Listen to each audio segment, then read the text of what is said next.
Hey guys, I can welcome to you on my channel. In this video, we are going to talk about what is happening in AI in the world. And you might have heard the name Bard. Formerly it was Bard, but currently Gemini, Google product.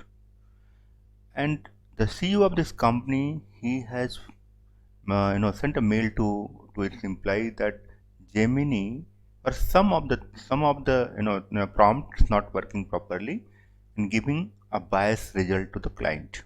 Okay, Gemini is actually a text to image generator app, software AI product developed by Google. You might know, and Gemini is in prompt generation tool, and Gemini is currently on hot topic at the moment.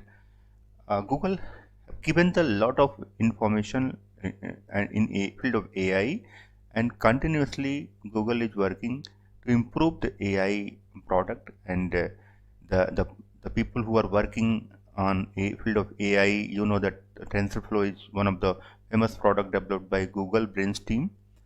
So Gemini is actually giving the biased result to some of the prompts. Mainly, actually, Gemini is giving for a lot of prompt giving the good result, but for some of the prompts giving a bad and biased result. So, Google team, Sundar Pichai, he has already sent a mail to its employee, and Google team is working to resolve this problem, but currently it's not 100% perfect.